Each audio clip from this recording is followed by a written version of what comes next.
सबने जाके ठाकुर जी से कही, तो ठाकुर जी गए और ठाकुर जी ने यमुना जी में प्रवेश करके गंधर्व लोक में जाकर के नंद बाबा को वहां से छुड़ाया और वापस लेकर के आए। तो जैसे ही नंद बाबा वापस आए तो सब ब्रजवासियों ने घेर लिया। सब ब्रजवासी बोले, बाबा तुम कहां चले गए, रात में गए अब निकल के आए हो। मधुमंगल श्रीदाम बोले, बाबा हमें तो यूं बताओ, इतनी देर तुमने सांस कैसे ली भीतर, तुम चले कहां गए।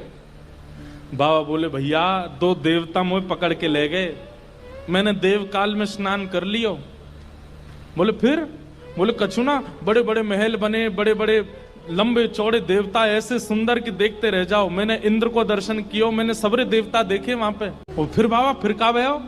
बोले इतने में ही लाला आयो, और जैसे ही लाला आयो, लाला के आती सब या को प्रणाम करने लगे, सब या के चरणन में नतमस्तक है गए, सब या की बलैया लेने लगे, गंधर्वजन या की आरती करने लगे। और सब ब्रजवासी टेढ़े टेढ़े देख रहे हैं, लाला है या पूज रहे हम बे, या की पूजा कर रहे हो इंद्र हम बे।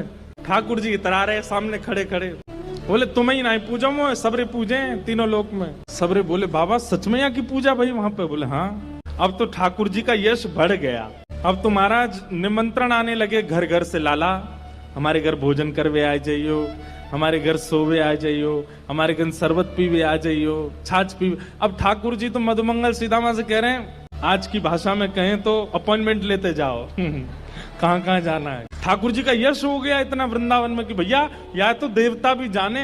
एक दिन सब ब्रजवासियों ने कही, लाला तू सांची भगवान है, तू सांची बता दे, सौगंध खा के तू सांची भगवान है। ठाकुर जी बोले, अगर मैंने बता दिया कि मैं भगवान हूं तो आप क्या करोगे, पूजोगे मुझे? लाला पूजेंगे तो ना भाई, तो तू भूल जा, लेकिन हमारी एक इच्छा है। बोले का, एक बार वैकुंठ देखना चाहे, वैकुंठ है कैसो? लाला तू अगर सांची भगवान है तो एक बार वैकुंठ दिखाला हमें। ठाकुर जी बोले, मेरे हाथ पकड़ो। सब रे ग्वाल बालन ने ठाकुर जी के हाथ पकड़े, बोले नेत्र बंद करो। जैसे नेत्र बंद किए, अंतर ध्यान सब ग्वाल वालों को लेकर के ठाकुर जी को सीधे वैकुंठ पहुंच गए।